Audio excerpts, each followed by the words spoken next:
Hello everybody and welcome to Driken's Multiverse. Today we're gonna see if we can keep our blue jeans from becoming brown jeans.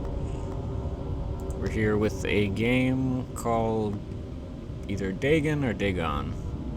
One of the two. Dagon is a faithful interactive adaptation of H.P. Lovecraft's work focused on story and atmosphere. You will not find difficult choices, action sequences, or inventory management here, and movement is limited to progressing through locations along with the plot. I am writing this under an appreciable mental strain, since by tonight I shall be no more.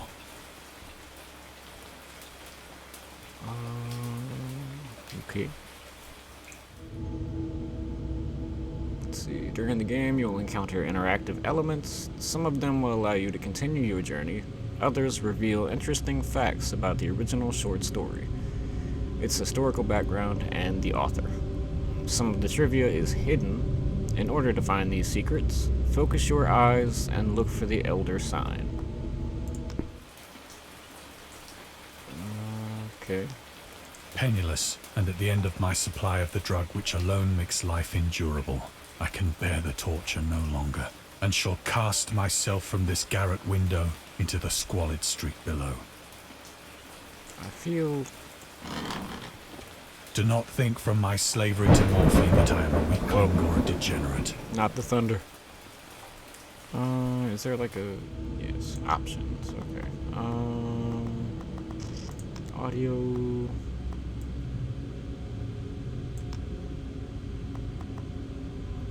I think I want to do the reading here. Alright, resume. Oh boy, okay. Do not think from my slavery to morphine that I am a weakling or a degenerate, as he stated. When you have read these hastily scrawled pages, you may guess, though never fully realize, why it is that I must have forgetfulness or death. Okay, so I'm supposed to do stuff. It was in one of the most open and least frequented parts of the broad Pacific that the packet of which I was supercargo fell a victim to the German sea raider. Can I actually move? No, I can just look around and that's it. Well, that's ominous. The Great War was then at its very beginning, and the ocean forces of the Hun had not completely sunk to their later degradation, so that our vessel was made a legitimate prize, whilst we of her crew were treated with all the fairness and consideration due us as naval prisoners. Okay.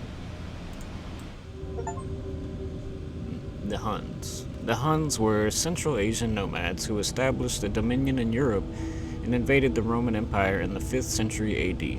They were known as brutal, deadly warriors and masters of quick raids who also developed powerful composite bows, lassos, and early siege weapons. During World War I, the British used the word Hun as a synonym for Germans in order to emphasize their brutality. However, the term originated when the German Emperor Wilhelm II gave a speech to his troops on the 27th July 1900, before they embarked to China. Should you encounter the enemy, he will be defeated. No quarter will be given. Prisoners will not be taken. Whoever falls into your hands is forfeited.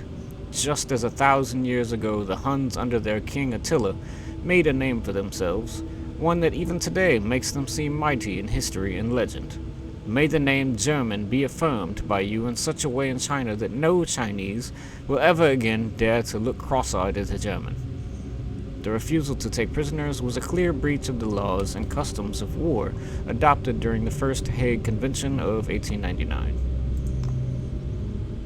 You can read the Discover Trivia immediately or go back to them later in the main menu. Turn off displaying trivia if you find yada yada yada yada. Okay, I guess.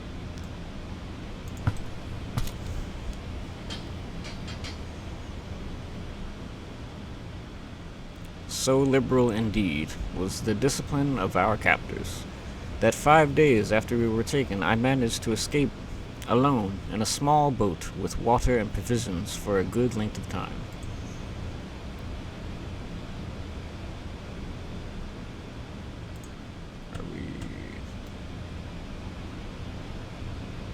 Where art thou?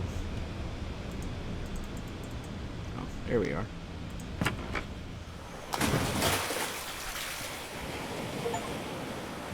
When I finally found myself adrift and free, I had but little idea of my surroundings. Never a competent navigator, I could only guess, vaguely by the sun and stars, that I was somewhat south of the equator. Of the longitude I knew nothing, and no island or coastline was in sight. Alright. Give me moon. The weather kept fair, and for uncounted days I drifted aimlessly beneath the scorching sun, waiting either for some passing ship or to be cast on the shores of some habitable land. Yes, give me the drink. But neither ship nor land appeared, and I began to despair in my solitude upon the heaving vastness of unbroken blue. The change happened whilst I slept. Its details I shall never know, for my slumber, though troubled and dream-infested, was continuous.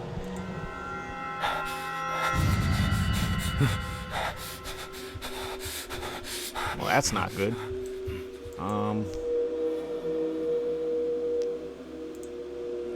When at last I awaked, it was to discover myself half sucked into a slimy expanse of hellish black mire which extended about me in monotonous undulations as far as I could see, and in which my boat lay grounded, some distance away. Though one might well imagine that my first sensation would be of wonder at so prodigious and unexpected a transformation of scenery, I was in reality more horrified than astonished. For there was in the air and in the rotting soil a sinister quality which chilled me to the very core. The region was putrid with the carcasses of decaying fish and other less describable things which I saw protruding from the nasty mud of the unending plain. Perhaps I should not hope to convey in mere words the unutterable hideousness that can dwell in the absolute silence and barren immensity. There was nothing within hearing, and nothing in sight, save a vast reach of black slime. Yet the very completeness of the stillness and the homogeneity of the landscape oppressed me with a nauseating fear. The sun was blazing down from a sky which seemed to me almost black in its cloudless cruelty, as though reflecting the inky marsh beneath my feet. So I need the origins of Dagon. Dagon seems to be inspired by Fishhead, a short novel by Irvin S. Cobb about unnatural affinities between a hybrid idiot and the strange fish of an isolated lake. Supernatural horror and literature, H.P. Lovecraft. And Lovecraft's dream about a strange island emerging from the ocean and him crawling in the ooze that covered its surface. I dreamed that whole hideous crawl, and can yet feel the ooze sucking me down. In defense of Dagon, H.P. Lovecraft. Lovecraft's interest in the topic stemmed from his aversion to fish and sea smells, in his own words. I have hated fish and feared the sea, and everything connected with it since I was 2 years old. But I cannot recall what earlier experience gave me such a profound and lasting aversion to the sea and seafood. The Dweller in Darkness, Lovecraft, 1927, Donald Wandre. So do I need to check the sky, check my surroundings? Yep, there's the boat.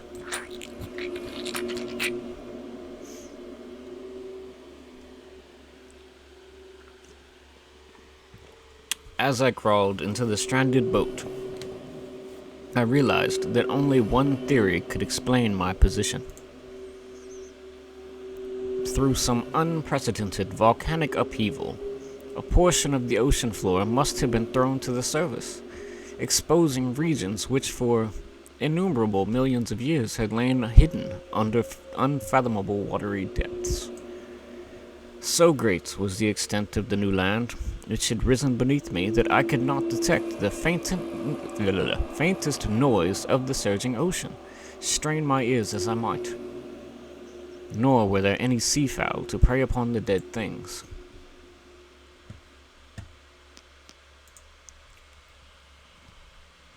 For several hours I sat thinking or brooding in the boat, which lay upon its side and afforded a slight shade as the sun moved across the heavens. That's just gross. As the day progressed, the ground lost some of its stickiness and seemed likely to dry sufficiently for traveling purposes in a short time. That night, I slept but little, and the next day I made for myself a pack containing food and water, preparatory to an overland journey in search of the vanished sea and possible rescue.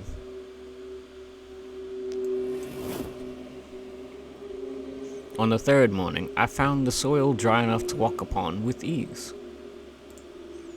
The odor of the fish was maddening, but I was too much concerned with graver things to mind so slight an evil, and set out boldly for an unknown goal.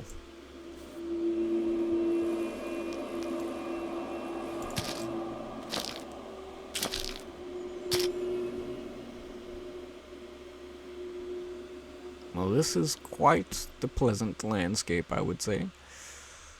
All day I forged steadily westward, guided by a faraway hummock, which rose higher than any other elevation of the rolling desert.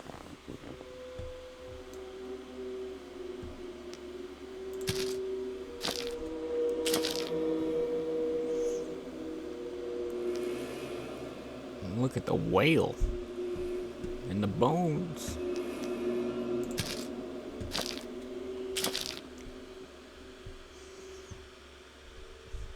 What is that? That night I encamped, and on the following day still traveled toward the hummock, though that object seemed scarcely nearer than when I had first espied to it.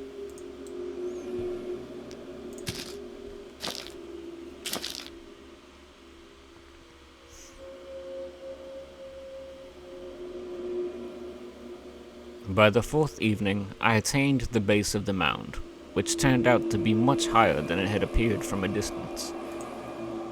An intervening valley setting it out in sharper relief from the general surface. Too weary to ascend, I slept in the shadow of the hill. I know not why my dreams were so wild that night, but ere the waning and fantastically gibbous moon had risen far and above the eastern plain, I was awake in a cold perspiration, determined to sleep no more. Such visions as I had experienced were too much for me to endure again. And in the glow of the moon, I saw how unwise I had been to travel by day. Without the glare of the parching sun, my journey would have cost me less energy. Indeed, I now felt quite able to perform the ascent which had deterred me at sunset. Picking up my pack, I started for the crest of the eminence.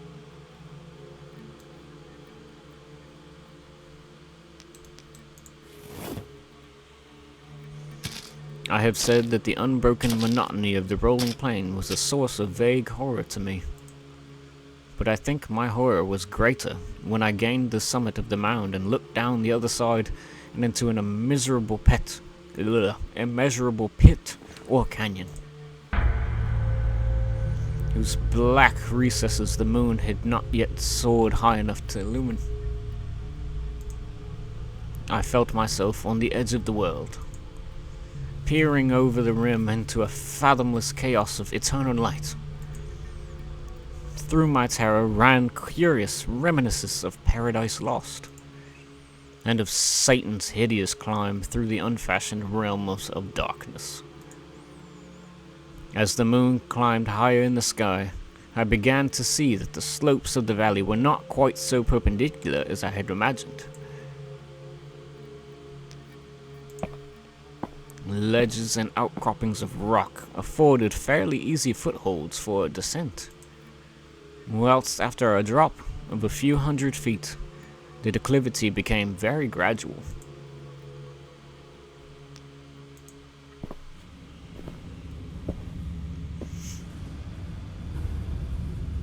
Urged on by an impulse which I can definitely analyze, I scrambled with difficulty down the rocks and stood on the gentler slope beneath, gazing into the Stygian deeps where no light had yet penetrated. All at once, my attention was captured by a vast and singular object on the opposite slope, which rose steeply about 100 yards ahead of me. An object that gleamed whitely in the newly bestowed rays of the ascending moon.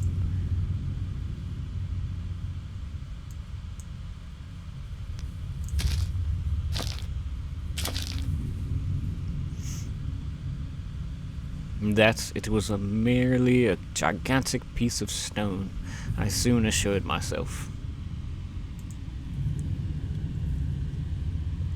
But I was conscious of a distinct impression that its contour and position were not altogether the work of nature. A closer scrutiny filled me with sensations I cannot express. For despite its enormous magnitude and its position in an abyss which had yawned at the bottom of the sea since the world was young, I perceived beyond a doubt that the strange object was a well-shaped monolith, whose massive bulk had known the workmanship and perhaps the worship of living and thinking creatures. Dazed and frightened, yet not without a certain thrill of the scientist's or archaeologist's delight, I examined my surroundings more closely.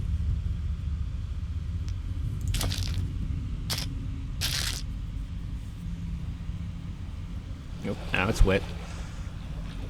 The moon, now near the zenith, shone weirdly and vividly above the towering steeps that hemmed in the chasm.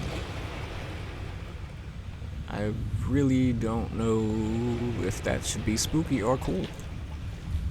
And revealed the fact that a far-flung body of water flowed at the bottom, winding out of sight in both directions and almost lapping my feet as I stood on the slope. Across the chasm, the wavelets washed the base of the Cyclopean monolith, on whose surface I could now trace both inscriptions and crude sculptures.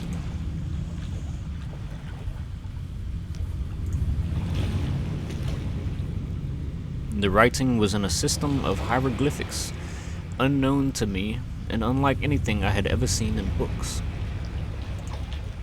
consisting for the most part of conventionalized aquatic symbols such as fishes, eels, octopi, crustaceans, mollusks, whales, and the like. Several characters obviously represented marine things which are unknown to the modern world. It's Cthulhu, but whose decomposing forms I had observed on the ocean-risen plain. It was the pictorial carving, however, that did most hold to me spellbound. Storytelling methods. Dagon contains many themes and storytelling methods that Lovecraft developed in his later works, such as telling the story through carvings at the Mountains of Madness, the Nameless City, journals and characters' notes, the Shadow Out of Time, the Haunter of the Dark, islands emerging from the ocean, the Call of Cthulhu, or fictional beings and deities based on real events and mythologies, Migo and the Whisper in Darkness. It's also considered the origin of the popular Cthulhu mythos. Some of Lovecraft's other stories also conclude in a manner similar to Dagon, but let's skip the details in order not to spoil the ending. Okay, that sounds not cool. Plainly visible across the intervening water on account of their enormous size were an array of bas-reliefs whose subjects would have excited the envy of a Dore. I think that these things were supposed to depict men, at least a certain sort of men. Though the creatures were shown disporting like fishes in the waters of some marine grotto, or paying homage at some monolithic shrine which appeared to be under the waves as well. Or their faces and forms I dare not speak in detail, for the mere remembrance makes me grow faint. Grotesque beyond the imagination of a Poe or a Bulwer. They were damnably human in general outline despite webbed hands and feet, shockingly wide and flabby lips, glassy bulging eyes, and other features less pleasant to recall. Curiously enough, they seemed to have been chiseled badly out of proportion with their scenic background. For one of the creatures was shown in the act of killing a whale represented as but little larger than himself. I remarked, as I say, their grotesqueness and strange size, but in a moment decided that they were merely the imaginary gods of some primitive fishing or seafaring tribe. Some tribe whose last descendant had perished eras before the first ancestor of the Piltdown or Neanderthal man was born.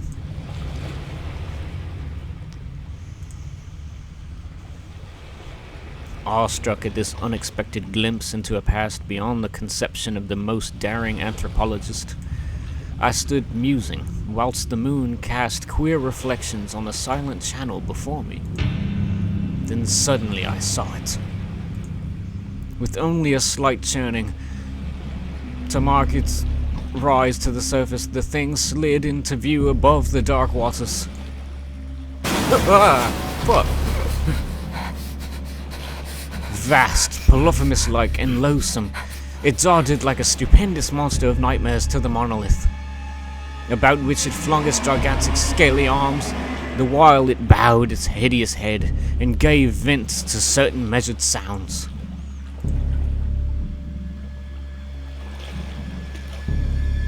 I think I went mad then. Of my frantic ascent of the slope and cliff, and of my delirious journey back to the stranded boat, I remember little. Yeah, this just got scary as fuck.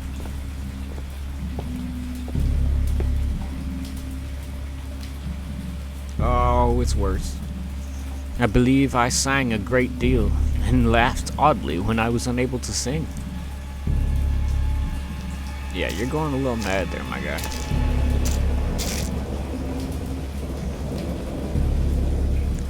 Shit. This is pretty, though. I have indistinct recollections of a great storm sometime after I reached the boat. At any rate, I know that I heard peals of thunder and other tones which nature utters only in her wildest moods.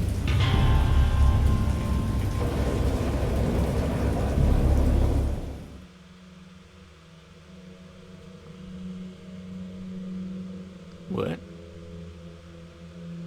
When I came out of the shadows, I was in a San Francisco hospital, brought thither by the captain of the American ship, which had picked up my boat in mid-ocean.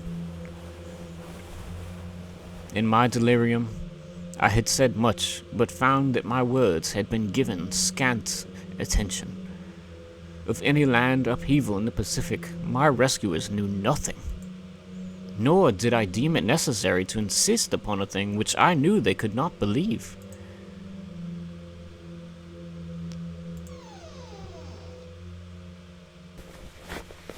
How did you open the door from that far? Once I sought out a celebrated ethnologist, and amused him with peculiar questions regarding the ancient Philistine legend of Dagon, the fish god. Nice office.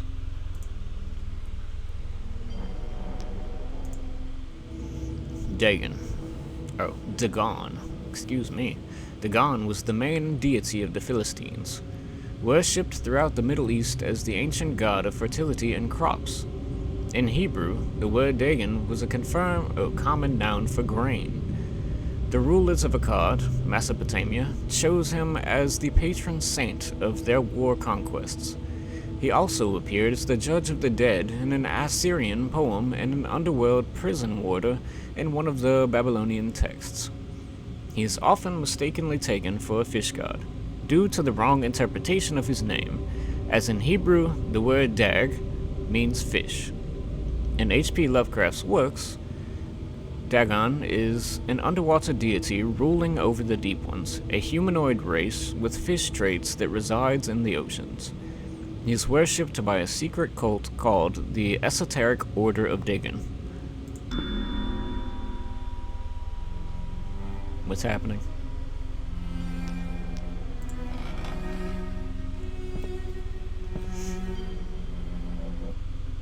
But soon perceiving that he was hopelessly conventional, I did not press my inquiries.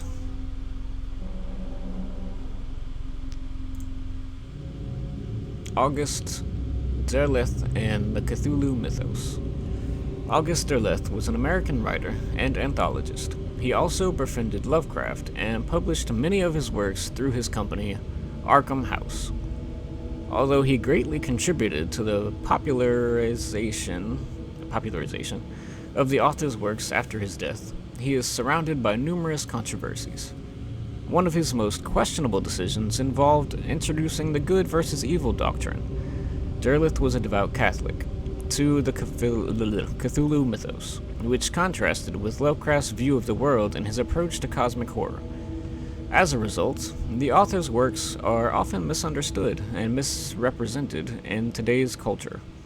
It is also worth noting that Lovecraft was never really interested in creating a mythology, and the term Cthulhu mythos was coined by Derleth after the author left the mortal plane. What was that? What was that? Where do I go now? Oh, over there.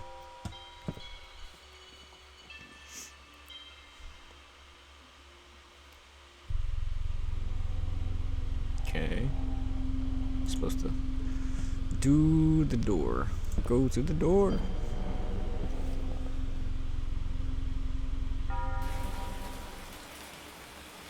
It is at night, especially when the moon is gibbous and waning, that I see the thing. I tried morphine, but the drug has given only transient surcease, and has drawn me into its clutches as a hopeless slave. So now I am to end it all, having written a full account for the information or the contemptuous amusement of my fellow men. Don't do it, man. Often I ask myself if it could not all have been a pure phantasm. A mere freak of fever as I lay sun-stricken and raving in the open boat after my escape from the German man of war. This I ask myself, but ever does there come before me a hideously vivid vision in reply. I cannot think of the deep sea without shuddering at the nameless things that may at this very moment be crawling and floundering on its slimy bed, worshipping their ancient stone idols and carving their own detestable likeness of submarine obelisks of water-soaked granite. I dream of a day when they may rise above the billows to drag down in their reeking talons the remnants of puny war-existed mankind. Of a day when the land shall sink and the dark ocean floor shall ascend amidst universal pandemonium.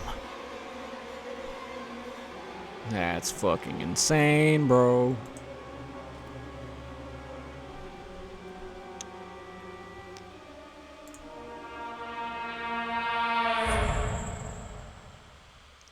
Okay. The end is near. I hear a noise at the door, as of some immense slippery body lumbering against it.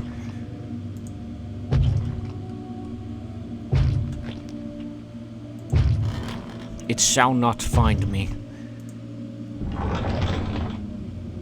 I think it just found you. Back up. God, that hand.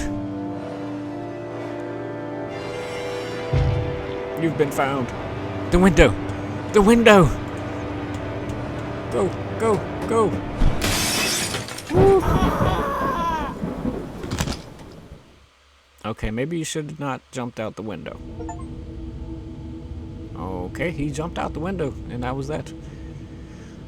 Thank you for playing. We hope you enjoyed immersing yourself in our little pool of cosmic horror. We would appreciate it if you took a moment to rate the games and DLCs.